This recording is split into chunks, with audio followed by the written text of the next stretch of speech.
Imagine this. A team of experienced hikers, all veterans of the brutal Soviet wilderness, vanishes without a trace. Their abandoned camp found later, ripped open from the inside, silent and snow-covered. In the desolate, unforgiving peaks of the Ural Mountains in the winter of 1959, an event unfolded that continues to baffle investigators, historians, and true crime enthusiasts to this very day. This isn't just a story of survival gone wrong, it's a chilling unanswered puzzle where logic itself seems to freeze. We're about to peel back the layers of snow and speculation surrounding one of the most persistent and disturbing cold cases ever recorded, the Dyatlov Pass incident. What truly happened to those 9 hikers? The official answers only lead to more questions. Our story begins not with a mystery but with a well planned adventure.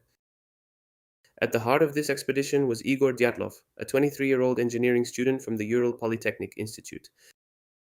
Dyatlov wasn't just a leader, he was an experienced mountaineer, known for his meticulous planning and calm demeanor even in the harshest conditions. His team was no less impressive.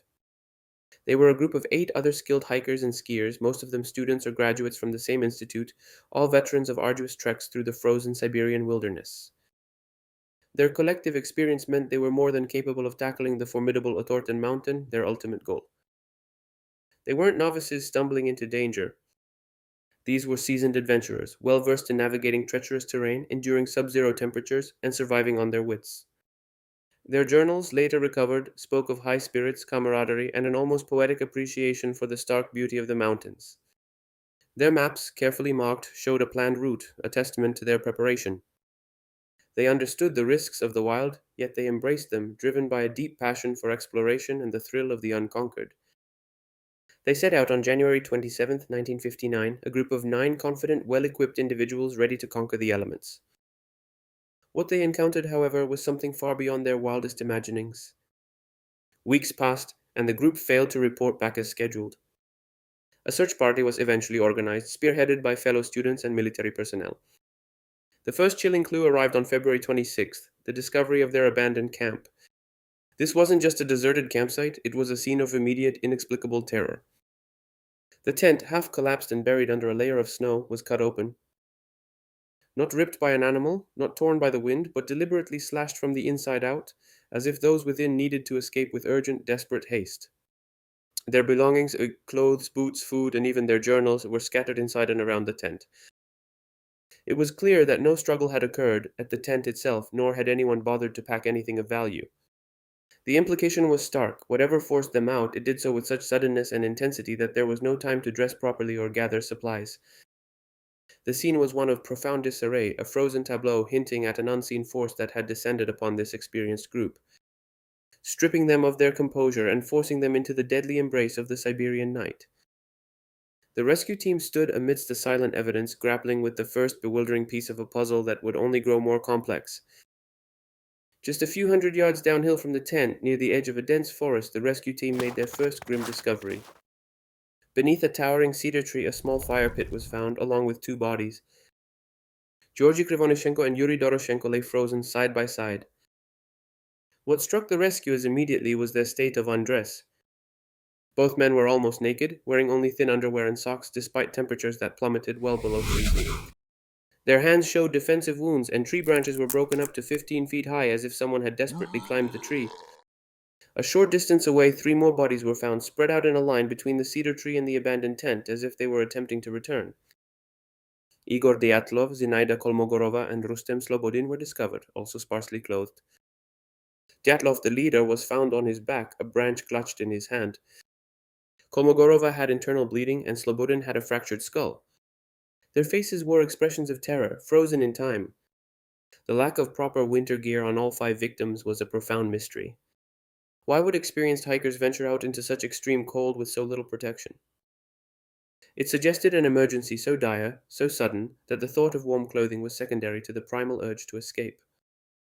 This initial gruesome finding only deepened the questions surrounding the incident. It would take another 2 months, until May, for the remaining 4 bodies to be discovered, buried beneath several feet of snow in a deep ravine, not far from where the first victims were found. These were the hikers Semyon Zolotaryov, Lyudmila Dubinina, Alexander Kolevatov, and Nikolai Thibault Brignol, and their condition was far more disturbing, escalating the mystery to a truly grotesque level. Forensic examination revealed severe and unusual trauma. Thibaut Brignoles had a major skull fracture.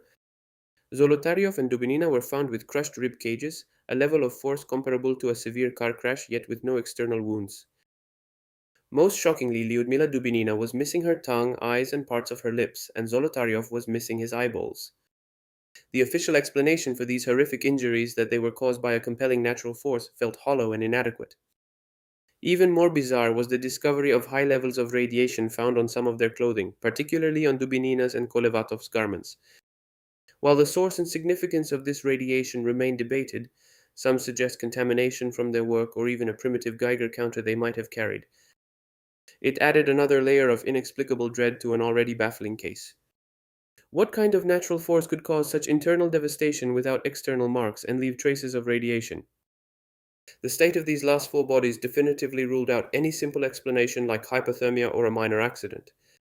This wasn't just a tragedy, it was a violent, inexplicable end, leaving forensic experts scratching their heads and fueling decades of speculation.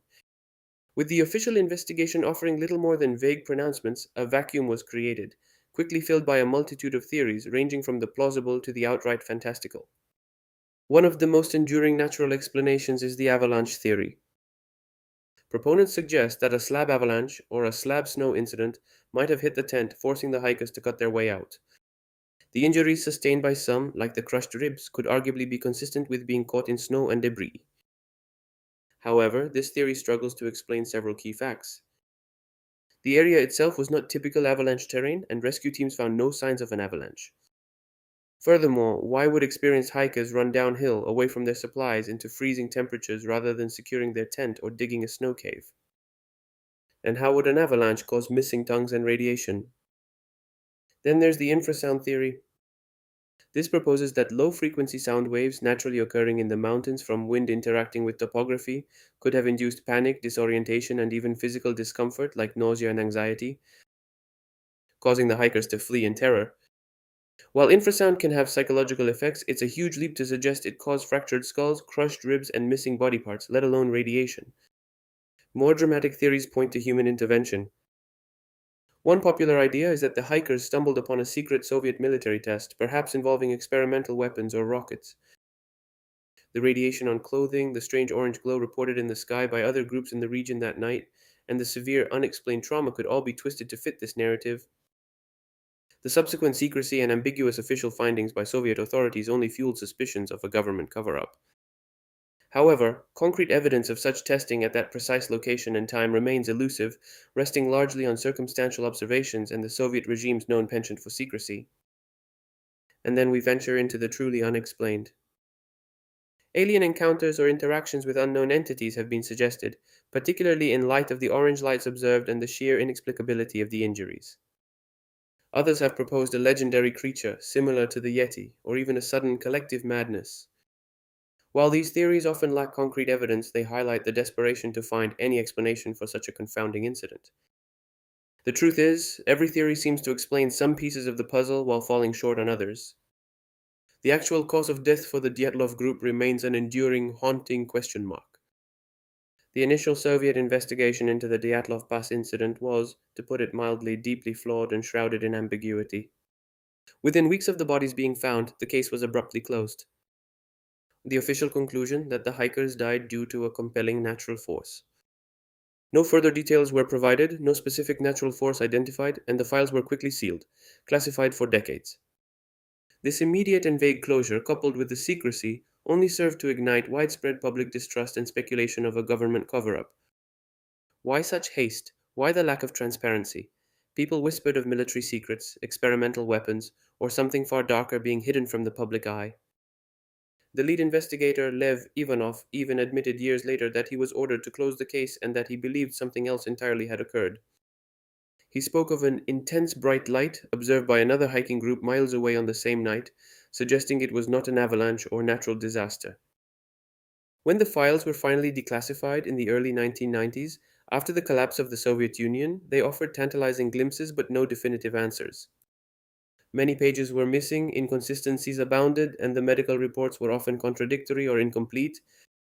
The narrative of compelling natural force remained, a convenient but unsatisfying label for an event that defied rational explanation. The authorities seemed intent on burying the truth, whatever it may have been, under layers of bureaucratic silence and snow. The lack of a clear, coherent, and honest explanation from the Soviet government cemented the Dyatlov Pass incident as a symbol of official obfuscation and a mystery ripe for endless investigation. Over 60 years have passed since that brutal night in the Ural Mountains, but the snow covered slopes of Dyatlov Pass still hold their secrets. The 9 experienced hikers, Igor Dyatlov and his team, remain frozen in time, their final moments an enduring enigma. Every theory, every fragment of evidence, seems to lead to another dead end, another unanswered question. It's a chilling reminder that sometimes the world holds mysteries that refuse to be solved, no matter how desperately we seek closure.